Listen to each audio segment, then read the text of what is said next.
I'm going to talk to you about some things that I've learned in my journey. Most from experience, some of them I heard in passing, many of them I'm still practicing, but all of them I do believe are true.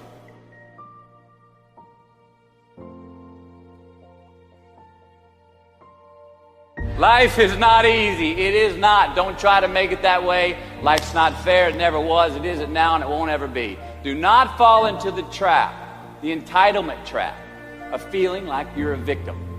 You are not. Get over it and get on with it. So the question that we got to ask ourselves is what success is to us. What success is to you. Is it more money? That's fine. I got nothing against money. Maybe it's a healthy family. Maybe it's a happy marriage. Maybe it's to help others, to be famous, to be spiritually sound, to leave the world a little bit better place than you found it. Continue to ask yourself that question. Now, your answer may change over time, and that's fine. But do yourself this favor.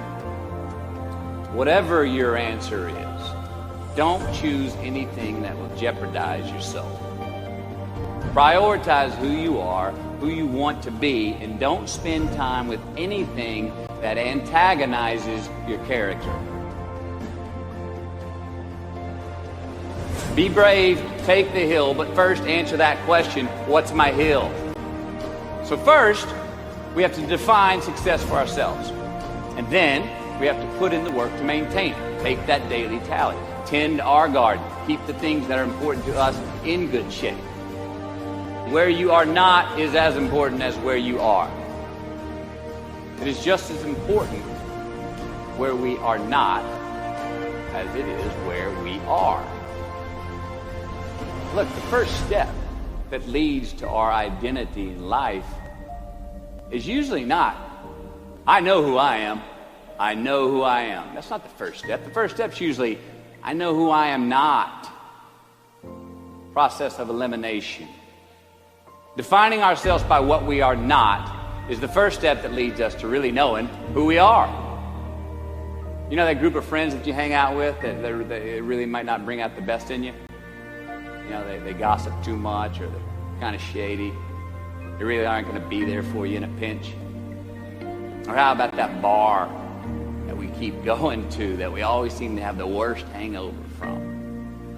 Or that computer screen, right? That computer screen that keeps giving us an excuse not to get out of the house and engage with the world and get some real human interaction. Or how about that food that we keep eating? Stuff that tastes so good going down, it makes us feel like crap the next week. We feel lethargic and we keep putting on weight. Well, those people, those places, those things, stop giving them your time and energy. Just don't go there. I mean, put them down.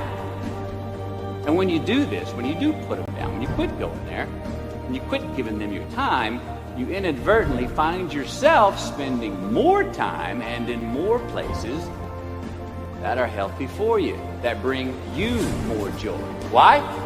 Because you just eliminated the who's, the where's, the what's, and the when's that were keeping you from your identity. Like, trust me, too many options, I promise you, too many options will make a tyrant of us all. All right, so get rid of the excess, the wasted time. Decrease your options. If you do this, you will have accidentally, almost innocently, put in front of you what is important to you by process of elimination.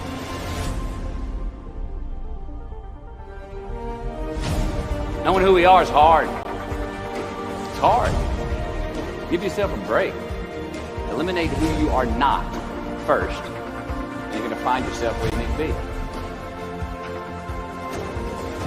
Instead of creating outcomes that take from us, let's create more outcomes that pay us back, fill us up, keep your fire lit, turn you on for the most amount of time in your future. We try our best, we don't always do our best. Well, architecture is a verb as well. And since we are the architects of our own lives, let's study the habits, the practices, the routines that we have that lead to and feed our success. Our joy, our honest pain, our laughter, our earned tears. Let's dissect that and give thanks for those things. And when we do that, guess what happens? We get better at them. And we have more to dissect. Be discerning. Choose it because you want it. Do it because you want to.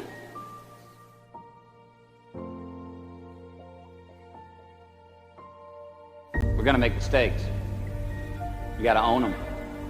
Then you got to make amends. And then you got to move on. Guilt and regret kills many a man before their time. So turn the page. Get off the ride. You are the author of the book of your life.